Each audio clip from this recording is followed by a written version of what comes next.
সমঝোতা করতে ৩ মাস সময় দেওয়ার আগে যুক্তরাষ্ট্রের প্রেসিডেন্ট ডোনাল্ড ট্রাম্প সর্বোচ্চ ৫০% প্রতিশোধমূলক শুল্ক আরোপের ঘোষণা দিয়েছিলেন। তবে এবার আরও বেশি শুল্কের বোঝা চাপাতে চান তিনি।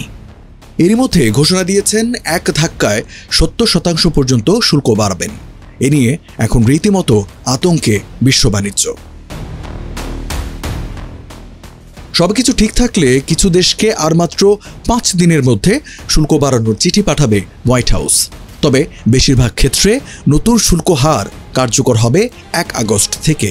বিশ্লেষকদের মতে এর ফলে শেয়ার বাজারে পতন, বন্ড এবং মার্কিন ডলারের বিক্রি আশঙ্কাজনক হারে কমে যাবে। ৪ জুলাই সাংবাদিকদের সঙ্গে আলাপকালে ট্রাম্প জানান, গত ৯ এপ্রিল ৩ মাসের জন্য শুল্ক স্থগিতের যে সিদ্ধান্ত নিয়েছিলেন তিনি, তা এখন কার্যকরের প্রস্তুতি চলছে। এর মধ্য দিয়ে আমদানি পণ্যের ওপর কী পরিমাণ শুল্ক দিতে হবে তা পরিষ্কার করতে চান ট্রাম্প। এই শুল্কের হার আগের চেয়েও যে বেশি হতে যাচ্ছে সে আভাসও দিয়ে রেখেছেন মার্কিন প্রেসিডেন্ট। ট্রাম্প বলেন, আগামীকাল থেকেই আমরা বিভিন্ন দেশকে চিঠি পাঠানো শুরু করব। শুল্কের হার ১০ বা ২০% থেকে ৬০ বা ৭০% পর্যন্ত হতে পারে। ট্রাম্প জানান, তার প্রশাসন ৯০ দিনের স্থগিতাদেশ শেষ হবার পর প্রতিদিন চিঠি পাঠাতে থাকবে, যাতে সব দেশকে এর আওতায় আনা যায়। আর ১ আগস্ট থেকেই শুল্ক আদায় শুরু হবে। এমন সিদ্ধান্তে তার দেশ প্রচুর অর্থ পাবে বলেও আশাবাদী ট্রাম্প। গেল এপ্রিলে প্রতিটি দেশের সঙ্গে যুক্তরাষ্ট্রের বাণিজ্য ঘাটতির ওপর ভিত্তি করে ১০ থেকে ৫০% পর্যন্ত শুল্ক বাড়িয়েছিলেন ট্রাম্প। পরে এর প্রভাবে বিশ্ব বাণিজ্য স্থবির হওয়া শুরু করলে তা কমিয়ে ১০% নামিয়ে আনেন। তবে তিনি চড়াও হন চীনের ওপর। বেইজিংয়ের উপর ১৪৫% শুল্কের বোঝা চাপান।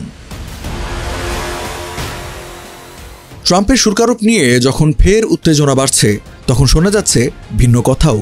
বলা হচ্ছে ৯ জুলাইয়ের মধ্যে ট্রাম্প কোন কোন দেশকে চিঠি পাঠাবেন সেটা এখনও স্পষ্ট নয়। আর যেহেতু অনেকগুলো দেশের সঙ্গে গঠনমূলক আলোচনা চলমান, তাই এই সময়সীমাও বাড়ানো হতে পারে। ভারত সহ বেশ কয়েকটি দেশ শুল্ক ইস্যুতে যুক্তরাষ্ট্রের সঙ্গে আলোচনা চালিয়ে যাচ্ছে, যদিও এখনও পর্যন্ত কোনো চুক্তিতে পৌঁছানো যায়নি। আর এই চুক্তিতে কবে নাগাদ পৌঁছানো যাবে সেটাও নিশ্চিত নয়। গত সপ্তাহে হোয়াইট হাউসের প্রেস সেক্রেটারি ক্যারোলিন লিভিট জানান, সময়সীমা গুরুত্বপূর্ণ নয়, তবে তিনি একথা বললেও সময়সীমার ব্যাপারে কঠোর হওয়ার কথাই জানিয়েছেন ট্রাম্প। তিনি স্পষ্ট জানিয়েছেন ১ আগস্ট থেকে যুক্তরাষ্ট্রে অর্থ আসতে শুরু করবে। এখন পর্যন্ত মাত্র ২টি দেশ ট্রাম্প প্রশাসনের সঙ্গে বাণিজ্য চুক্তিতে স্বাক্ষর করেছে।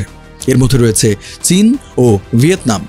যদিও গত কয়েক মাস ধরে ট্রাম্প প্রশাসন বলে আসছিল চুক্তিগুলি আসন্ন, বাণিজ্য বাধা কমাতে ১৮টি মূল অংশীদারদের সঙ্গে কাজ করছে তারা। আর এই চুক্তি করে উচ্চ শুল্কের বোঝা থেকে বেরিয়ে আসতে আগ্রহী শত শত দেশ।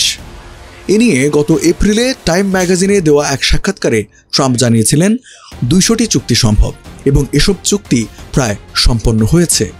যদিও এর ২ সপ্তাহ পরই তিনি তার সে কথা পাল্টিয়ে ফেলেন, জানান এত কম সময়ের মধ্যে শত শত নয়, ডজন চুক্তিও সম্ভব নয়। সবশেষ গত শুক্রবারও একই কথা বলেছেন ট্রাম্প। এখন দেখার অপেক্ষা ৯ তারিখের মধ্যে ট্রাম্পের সঙ্গে শুল্ক চুক্তিতে রাজি হয় কতগুলো দেশ। ভিডিওটি কেমন লাগলো তা কমেন্টের মাধ্যমে জানাতে পারেন। আর এ ধরনের ভিডিও নিয়মিত পেতে হকার নিউজ চ্যানেলটি সাবস্ক্রাইব করে আমাদের সঙ্গেই থাকুন।